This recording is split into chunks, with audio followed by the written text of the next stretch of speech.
fruits in the Garden of Eden for a purpose, to see if human can still obey God.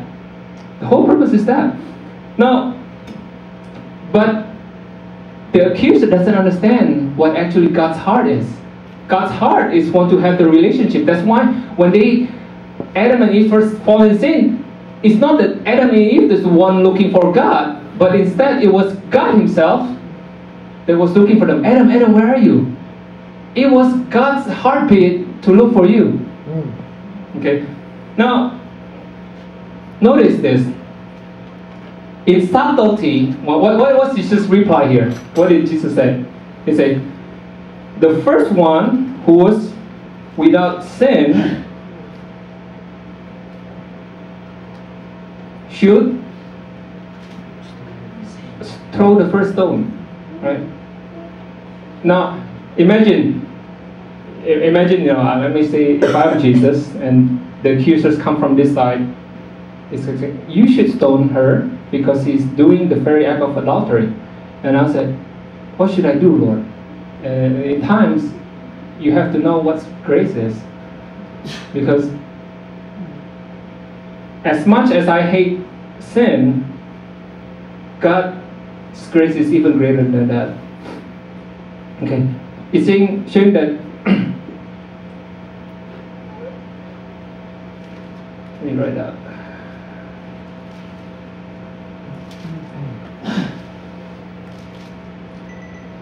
He who is without sin among you, let him throw a stone at first.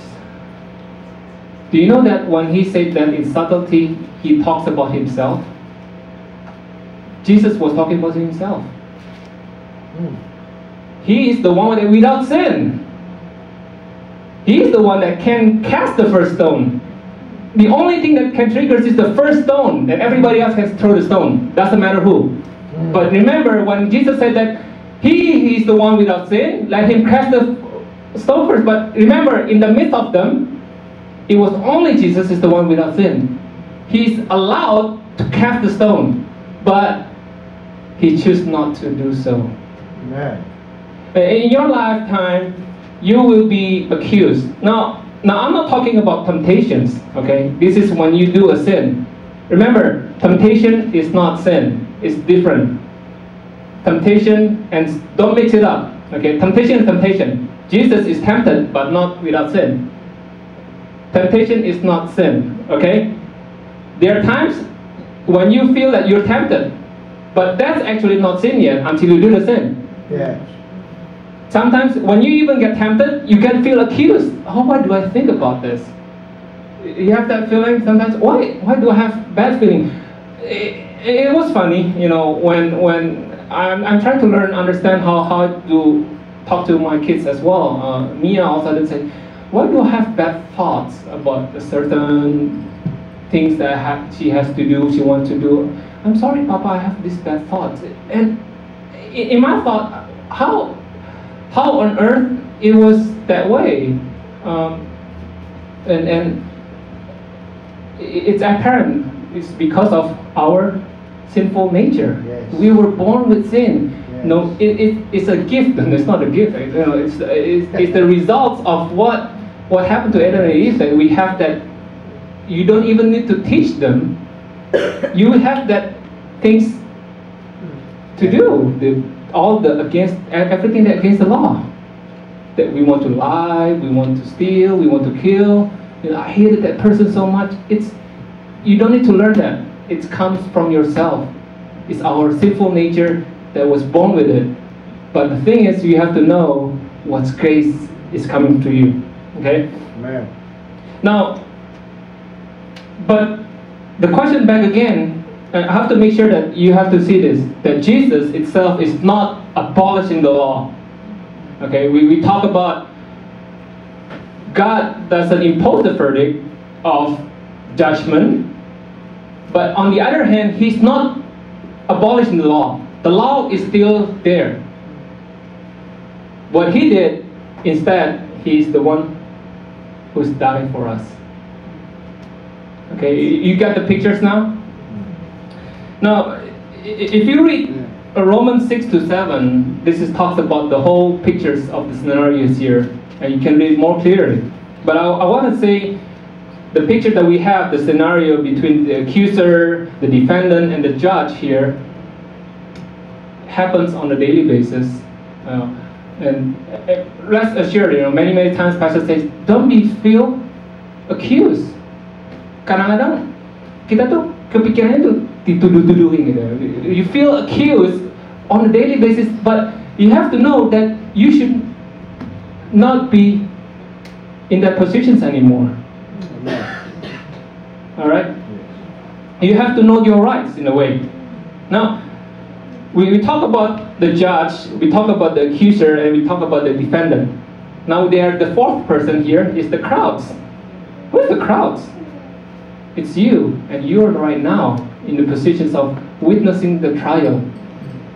You see the trial, what happens is, well, this means one of these days, we will be the defendant. And I'm hoping that you'll not become the accuser, as we sometimes do in the church. And what we have to learn, the difference between judgment, because you have to know, the church will judge. We're even gonna judge the angel. Do you know that? 1 Corinthians 6. It will say that we will, in fact, judge the angel.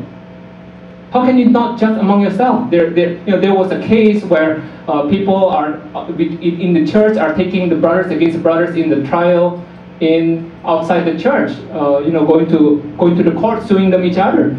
But it says, don't you know that we will judge an angel? That's Paul's right. Okay. Now one day we will be the defendant. Yeah.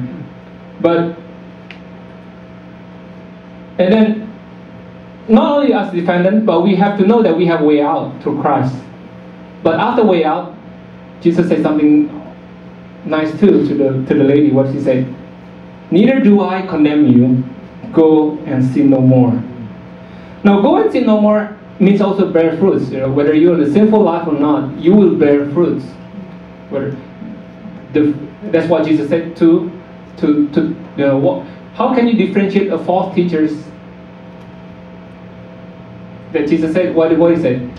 It's by the fruits only you can tell the difference. By what he's doing in the results of it, that you will know. Now, this is faithful life. Once we get acquitted of it, you have to go and sin no more by bearing fruits. I'm glad to see many, the culture change. You talk about this family, or even when we went to Europe about 4 months ago. Yeah, it's 4 months ago. It's pretty fast. I was surprised to see that if you go through traveling the highway, you see all these villages that I don't know or towns perhaps you call it. In every town that you passes by, you can see a church building. It was interesting, and you know that the culture when Jesus left, after Jesus left, within the first century, it was the culture that the church imposed on the world. Maksud saya gini, what I'm trying to say is this: what was written here, when Jesus comes to earth, he was talking against all this, not only the Pharisees but also the world, the way they would live, the Roman, the way they live against all these many gods they're trying to appease for. But it was the culture that the church was able to capture the whole world. It was a revolutionary that, in the past they have all this free sex kind of things too. In the Romanian time, they worship the gods and do all these things in saying that it's the worship things to do. But what God has put in the church is able to revolutionize the whole world. That says, no, we have to go back to holiness. We should not do what we had done before. And if you look at it in